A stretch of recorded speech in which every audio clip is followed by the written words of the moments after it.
tournage sur lequel tu arrives, qu'on imagine plein de fonds verts avec juste quelques maisons et le reste évidemment à partir du justement, est-ce qu'il y a une grande différence entre ce que tu imaginais toi dans le script et le résultat final?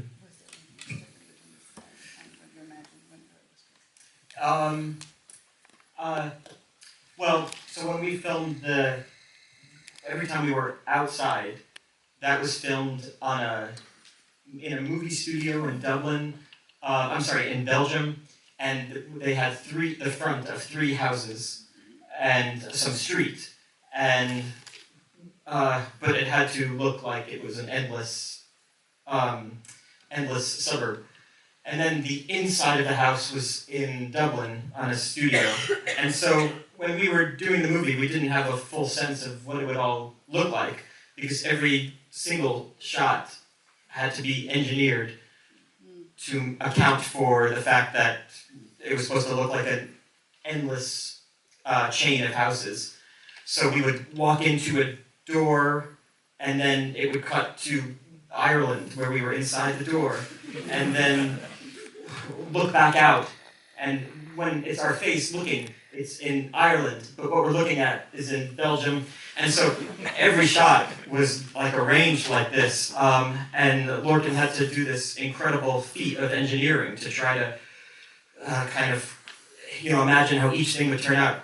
There were so many confusing elements, like if the car pulls up to the house on the street, you can film it from this window, but if you film it from the other window, the car has to be in a completely different area, and we have to be on opposite sides of the car. So it was like very confusing, but the aesthetic that I was able to see looked better than I even imagined, because when I read the script, I thought this is either going to be a very creative person making this, or it has to be like $100 million budget, because the ambition was very expensive.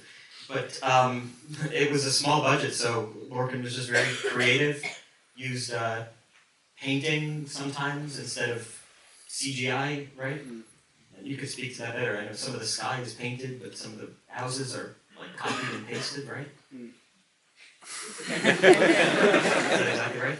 Well, yeah, there's like a mixture of it's going to be a long translation. Yeah. Do you want to go? Yeah, maybe. Donc, en fait, ce qui s'est passé, c'est qu'on a été tourné en studio. Tout ce qui se passe à l'extérieur a été tourné en studio en Belgique, et tous les intérieurs ont été tournés en studio à Dublin. Et à l'extérieur, on avait 3 façades et quelques rues, et alors qu'il fallait figurer une banlieue absolument infinie. Donc pendant le tournage, en fait, on avait du mal à s'imaginer à quoi l'ensemble allait ressembler une fois que tout serait assemblé. Parce que quand on rentrait dans une maison, on était à l'extérieur, on ouvrait la porte, on était en Belgique, mais une fois qu'on tournait la scène, on rentrait à l'intérieur, on était en Irlande, et quand on était en Irlande et qu'on regardait par la fenêtre, on était en Belgique. Donc tout ça était un petit peu déroutant. D'autant que, par exemple, il fallait tout inverser. Si on garait la voiture du côté droit de la route, si on remettait la caméra du côté gauche, il fallait tout inverser, etc. Donc tout ça était assez incroyable. Donc, in fine, en fait, quand j'ai lu le script, je me suis dit, soit le réalisateur va être quelqu'un d'extrêmement créatif, soit ça va être un budget absolument de plusieurs millions de dollars pour faire tout ça. Finalement, on a eu un tout petit budget, et Lorcan a été extrêmement créatif et a utilisé notamment des effets de matte painting plutôt que des effets spéciaux très chers, ou ce genre de choses dont va nous parler Lorcan peut-être. Yeah, I'll also say, yeah, the hole, I'm digging a hole, Oui. and the hole when you're on the outside of the hole is like this deep, like very, very, very little. And so I had a shovel that looked like half a shovel, right? Just the top of the shovel, just the handle of the shovel. So it looks like, and then there was a big hole, but that was in Dublin. And I don't know if you've ever been to Belgium or Dublin, but they're really far away from each other. And so you have to use your imagination. And so there's a little hole in Belgium, and I'm pretending like it's a deep hole, and then a very deep hole in Ireland, and I'm pretending I'm in Belgium. Which is easy. You get some French fries and a little top hat. You're there. Donc en fait, le trou que Jessie creuse en fait, à l'extérieur n'était absolument pas profond du tout dans le tournage. Not very deep hole is in Belgium. It doesn't matter. It doesn't But en fait, le trou était à peu près profond comme ça, donc il fallait faire comme si j'étais dans un trou très profond avec juste une toute petite pelle qui n'était que la poignée de la pelle. Et après, le gros trou était était à Dublin. I know where I am. était en fait à Dublin et donc il fallait que je sois dans un petit trou en Belgique, dans un gros trou à Dublin, et Dublin et la Belgique c'est vraiment très éloigné l'un de l'autre, donc tout ça était le même trou qui consistait des... Voilà.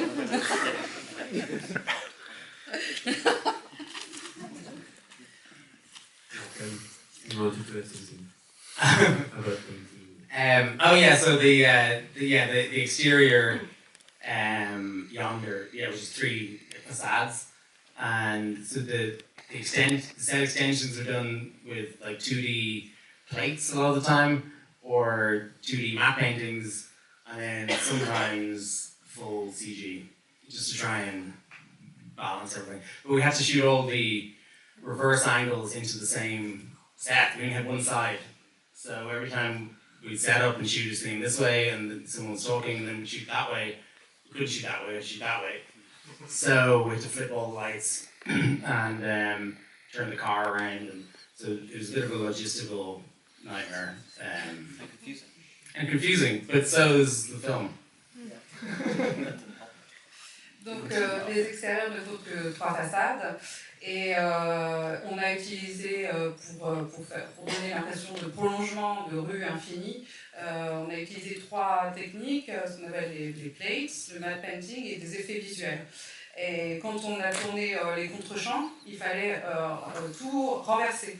Donc renverser la lumière, renverser la caméra, renverser la manière dont la voiture était garée. Enfin, c'était assez perturbant, mais comme le film est très perturbant, ça dans Vivarium, il n'y a pas de vent, il n'y a pas d'odeur, il y a une lumière qui est censée être toujours un peu la même. Est-ce que justement ça simplifie le travail sur la photo du film, sur le design sonore, ou est-ce que ça le rend au contraire plus compliqué?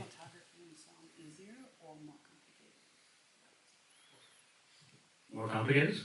Yeah. Yeah, well, I mean, there was actually a beautiful echo in the place. We ended up replacing that almost always. Actually, the shot where Imogen walks out of the house after going through the rooms and lets out this kind of collapses, we kept that real echo. It was actually a warehouse. It wasn't even a soundstage. It was kind of refrigerated warehouse for trucks that we shot in. En fait, il y avait un bel écho dans le lieu où on tournait, qui était un studio qui était reconstitué dans un entrepôt pour camions. Et du coup, l'écho qu'on a, les cris qu'on a utilisés sont des vrais cris qui trouvaient leur écho dans ce lieu-là. We did investigate shooting on location, but just that thing of having the weather being consistent, it was described in the script as a certain way, and it was the only way to do it was to build, but that obviously is expensive to build a set, and then to light a set for daylight, that's even though it was a small set, it was quite long, so we had to have a lot of sky panels on the ceiling, and they're expensive, and then, yeah, everything ends up being... The initial plan was 12 houses, but we got 3. Yeah, and then... En fait, à l'origine, on avait fait des recherches pour tourner dehors, mais avec cette idée de temps identique, de lumière identique, ça a compliqué les choses et puis c'est très cher. Donc finalement, on a tourné donc en studio. Il fallait construire ce ciel qui allait durer sur des kilomètres et des kilomètres et des kilomètres. Et Et à l'origine, on devait avoir 12 façades de maison, 6 et 6 qui se faisaient face. Et finalement, c'était que 3. On va passer un micro ou pas d'ailleurs. Si vous portez assez la voix, je pense qu'on peut entendre. Mais si vous avez des questions, n'hésitez pas à lever la main et à les poser. Peut-être juste en attendant que ça vous vienne. Demander à Lorcan comment. Nous, quand on a lu le script chez Jokers, on a lu que le script, il n'y avait pas de casting encore attaché au projet. Et on s'est engagé uniquement sur le script parce qu'il était formidable. Mais comment ensuite Imogen et Poots et Jesse Eisenberg sont arrivés sur le projet?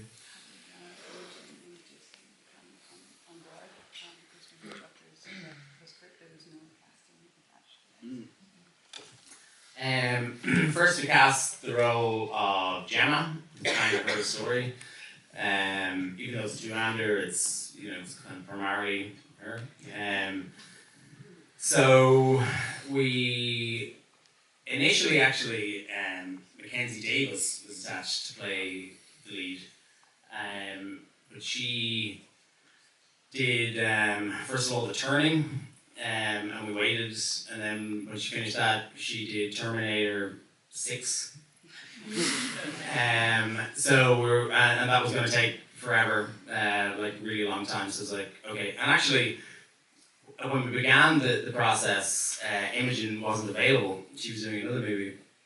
So we're back to Imogen, and she'd already, I think we went through, through her agent, blah, blah, blah, and she read it, and she loved it. We met in London, and we talked, and we ended up talking about art and music and films and photography.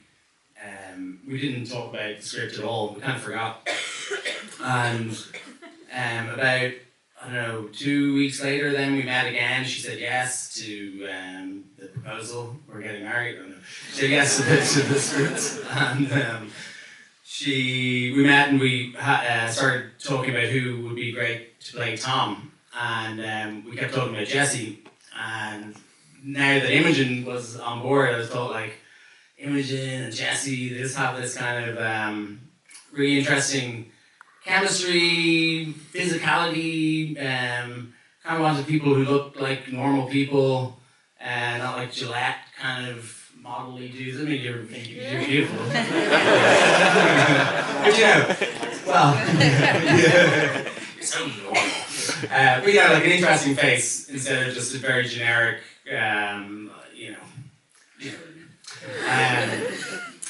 it's all the films that I always loved, especially in the 70s. All these characters had really interesting faces to look at, like while you're watching the movie. And a lot of the time now, it's just like, they just look so boring. So Imogen looks great, Jesse looks great, and because Imogen knew Jesse from doing a couple of movies together, she was like, well, I could send him the script now.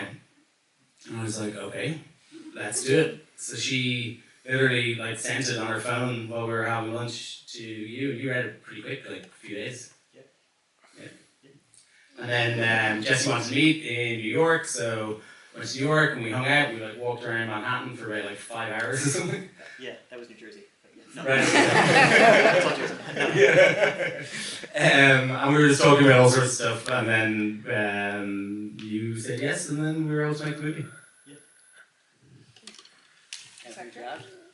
No, I agree. I thought it was so great when I read it. Yeah, precisely because the same week I read the script, I read this other script, which was like about a couple moves into a new house, and it was like a very, I don't know how to describe it, like blunt commentary on the American political debate right now between,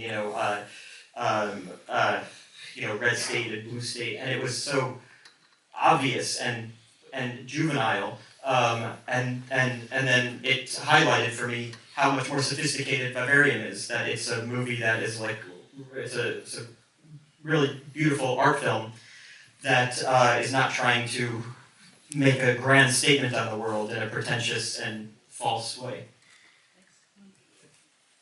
Donc pour la question du casting, on a commencé par le rôle de Gemma, puisque c'est principalement son histoire.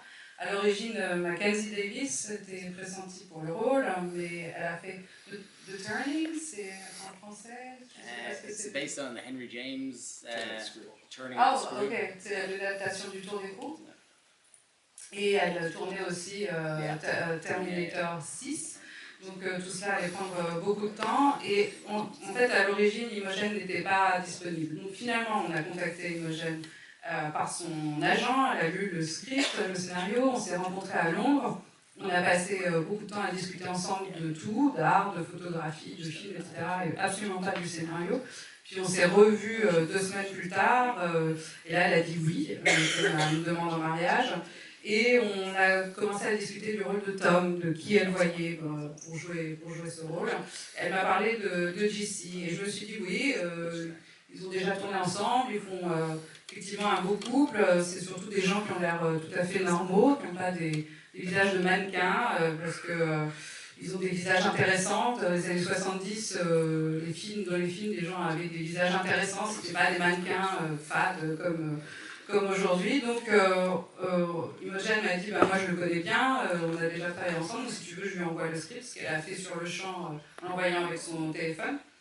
Jessie l'a lu très rapidement, on s'est rencontrés à New York, on a marché pendant des heures dans Manhattan et il a dit oui. Et en fait ce qui s'est passé, c'est que la même semaine où Jessie a reçu ce scénario, il avait reçu un scénario la même semaine disant voilà, c'est l'histoire d'un couple qui s'installe ensemble dans une maison, et en fait c'était plutôt un film qui était un commentaire sur la situation aux États-Unis entre les États républicains et les États démocrates. Et du coup, Vivarium, la lecture de ce script a mis en exergue combien Vivarium n'était pas justement une déclaration politique et un film prétentieux. Donc ça m'a aidé à choisir ce film.